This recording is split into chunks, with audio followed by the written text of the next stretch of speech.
नमस्कार साथियों, एक बार पुनः आप लोग के बीच उपस्थित हूँ और आज हम लोग चर्चा करेंगे भारत के पड़ोसी देश बांग्लादेश। बांग्लादेश में आज बहुत ही महत्वपूर्ण घटनाक्रम हुआ है। पहले तो प्रधानमंत्री को अपने पद से रिजाइन करना पड़ा, फिर उन्हें देश छोड़ करके भी भागना पड़ा। इसके पीछे की क्या कहानी रहा है, किस तरह की यह घटनाक्रम हुआ है, इस पर हम लोग चर्चा करेंगे। तो आगे बढ़ने से पहले एक आप सभी मित्रों से मैं अनुरोध करूँगा कि जो ही मित्र चैनल पर नए हों, कृपया करके चैनल को सब्सक्राइब अवश्य कर लेंगे, लाइक करेंगे, शेयर करेंगे तथा अपना कमेंट्स करना नहीं भूलेंगे। मित्रों, बांग्लादेश का जन्म 16 दिसंबर 1971 हुआ था। मुक्ति वाहिनी सेना के जो अगुआ थे शेख मुजीबुर रहमान, उनके नेतृत्व में एक लड़ाई लड़ी गई थी और एक नया देश का उदय हुआ। उसमें भारत का भी काफ़ी अहम रोल रहा है। 16 दिसंबर 1971 को नए देश का जन्म होता है। पहले तो काफ़ी दिनों तक ठीक ठाक चला, सब कुछ ठीक ठाक चला।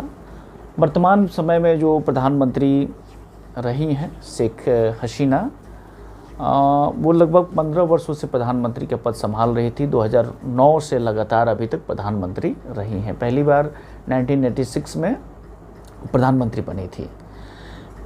हाल की घटनाक्रम पे हम लोग चर्चा करें तो यह आंदोलन जो शुरू हुआ था 4 जुलाई 2024 को आंदोलन शुरू हुआ।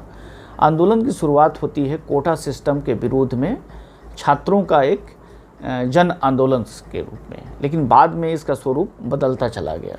4 जुलाई 2024 में जो आंदोलन ढाका विश्वविद्यालय के छात्रों के द्वारा शुरू किया गया था, उनका मांग यही था कि बांग्लादेश में जो वर्तमान कोटा सिस्टम है, जो कि 56% आरक्षण दिया जाता है, उसमें से 30% आरक्षण उनको दिया जाता है जो कि मुक्ति वाहिनी सेना के तरफ से लड़े थे। यानी कि उनके जो कीथ और किन्स थे, उनके बेटा या फिर पोता पोती नाती, इन सारे लोगों को 30% का एक बड़ा आरक्षण दिया जाता था। और बाकी जो आरक्षण था माइनॉरिटीज़ के लिए था, वहाँ के पिछड़े वर्ग के लिए था, महिलाओं के लिए था, इस तरह से बटा हुआ था।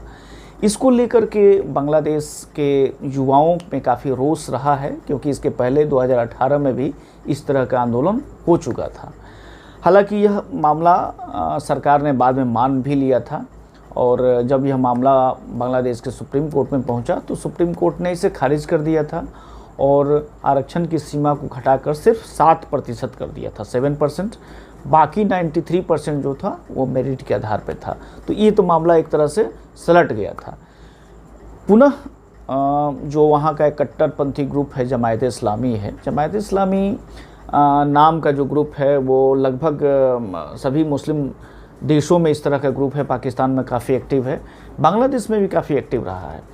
तो उनके जो स्टूडेंट विंग्स है उस पर शेख हसीना की सरकार ने बैन लगा दिया था।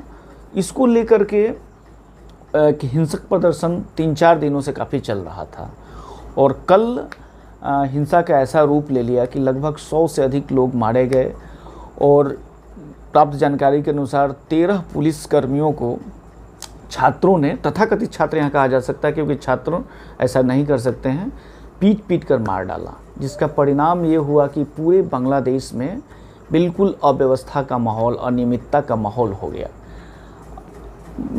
मामला यहाँ तक पहुँच गया कि अब कोटा सिस्टम से बात हटा करके शेख हसीना के पद छोड़ने और देश छोड़ने तक की बात होने लगी और चुन करके जो उनके पार्टी है अवामी लीग, उसके लोगों को मारा जाने लगा, सरकारी संपत्तियों को नष्ट किया जाने लगा और अंततः आज 5 अगस्त 2024 को शेख हसीना को अपने पद से रिजाइन करना पड़ा और साथ रिजाइन ही नहीं करना पड़ा बल्कि देश छोड़कर भागना भी पड़ा।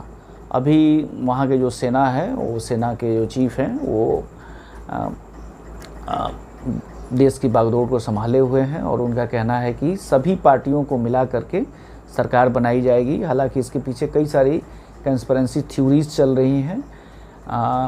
हो सकता है कि इसके पीछे सेना और जमायत इस्लामी मिलकर के काम कर रहे हों। बांग्लादेश नेशनलिस्ट पार्टी, जो कि बेगम खालिदा जिया की पार्टी है, वो भी इसमें शामिल हो, या फिर अन्य जो कट्टरपंथी ग्रुप हों वो भी इसमें शामिल हो सकते हैं।